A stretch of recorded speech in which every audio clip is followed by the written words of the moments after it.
Alors bonjour à tous. Ce que l'on va dire aujourd'hui, Béhémet, ça n'a pas de prix.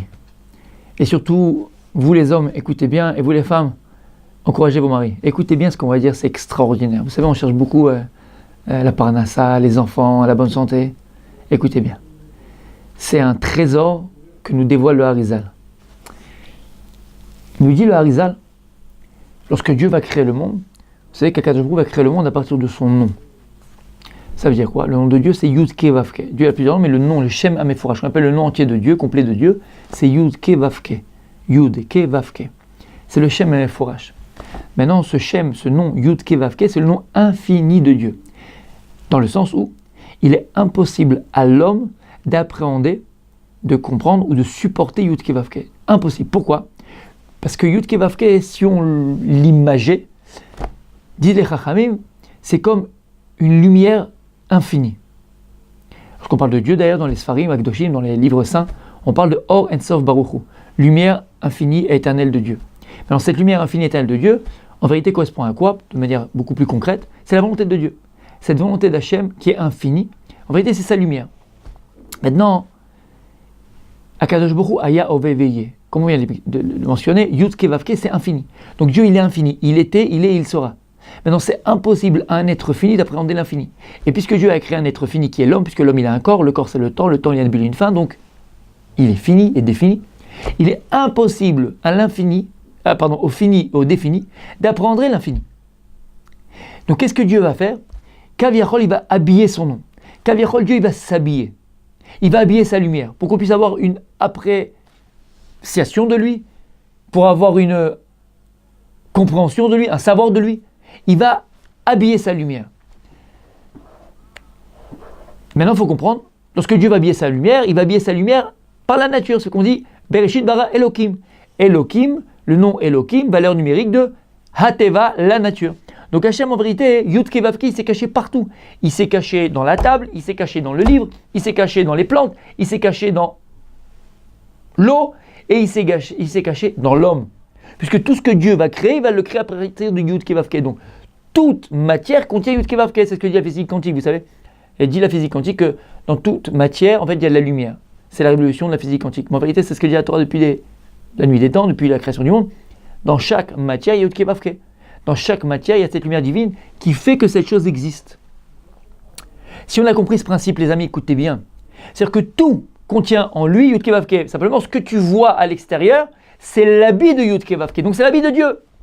Maintenant, même toi, et toi c'est la chose principale pourquoi Dieu a créé le monde. Puisque Dieu a créé le monde pour toi, pour nous, pour les hommes, pour Israël. Donc dit le Harizal, en vérité, l'homme c'est Yud Ke Vav Ke. Maintenant on est habillé de peau, on est habillé de chair, on est habillé de sang.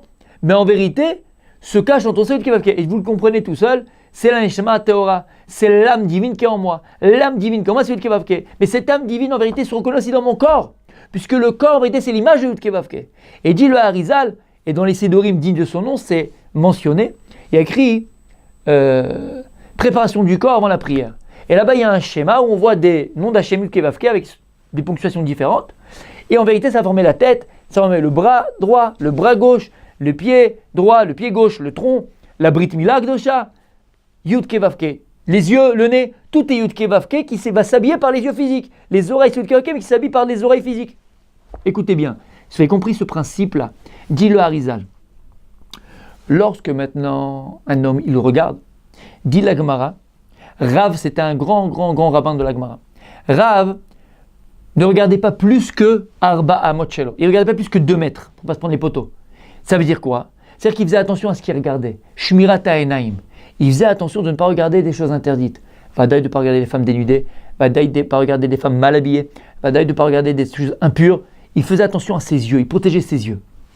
Dit le Harizal, la vue, le regard, il y a 3 dimensions. Lorsque tu utilises ta vue, tu peux voir en face, à droite et à gauche. On a eu quelqu'un qui voit par derrière. Tu peux ressentir, mais tu ne peux pas voir. Donc la vue, elle a 3 dimensions. En face, à droite et à gauche. Écoutez bien. Si tu comprends en vérité que tes yeux, c'est Yud Ke Vav Ke et c'est le Shem Hashem, et en vérité c'est lui qui te donne la force de voir, puisqu'en vérité, lorsque tu vois une personne qui est morte, un cadavre, Il a toujours ses yeux, il a toujours ses oreilles. Mais malgré tout, il ne voit pas. Malgré tout, il n'entend pas. Donc je vois que ce n'est pas les yeux physiques qui regardaient. Et là, c'était la force divine qui était en toi qui permettait aux yeux de regarder. Donc l'âme utilise les yeux physiques pour voir. Maintenant, écoutez bien. Lorsque tu prends Yud Kevavke des yeux, donc le regard, et le regard, il a 3 dimensions, tu prends Yud Kevavke et tu le multiplies par 3. Les 3 dimensions dans lesquelles le regard où tu peux poser tes yeux. 3 fois 26, puisque Yud Kevavke c'est 26, dit le Harizal c'est 78. Magnifique, super. Et alors, dit le Harizal, la Gemara dans Moed Katan dit Bnei Chayum Zone, avoir des enfants, la vie, la parnassa, lo bisruta talia. Tu ne l'as pas par les mérites. Et la bemazala talia. Et là tu l'as par le mazal. Dit le Harizal, bemazala. C'est quoi mazala quand tu l'écris en araméen? Mazal, c'est quoi? Mazala, mem, zaïn, lamed, aleph, valeur numérique 78.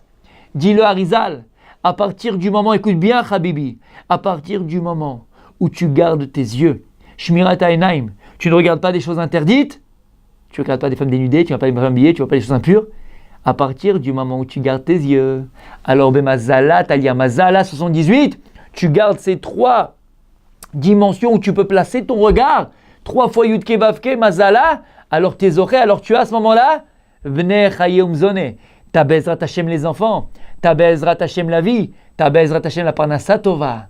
Et il dit, c'est ça qui est écrit dans le verset. Vayater Yitzrak Lachem Lenochachishto. Lorsque Yitzrak Rivka n'avait pas d'enfant, chacun s'est mis à prier. La Torah nous dit, Vayater Yitzrak Lenochachishto. Lachem Lenochachishto. Yitzrak, il va prier à Hashem en présence de sa femme. Lenochach, c'est en présence de sa femme. Dis-moi, j'ai besoin de savoir qui y avait dans la pièce quand il priait. Il y avait aussi un tabouret, il y avait aussi un pigeon, il y avait... Ok, il y avait sa femme, mais alors? Dit le Harizal, les nochach, nun, chet, chaf, valeur numérique 78.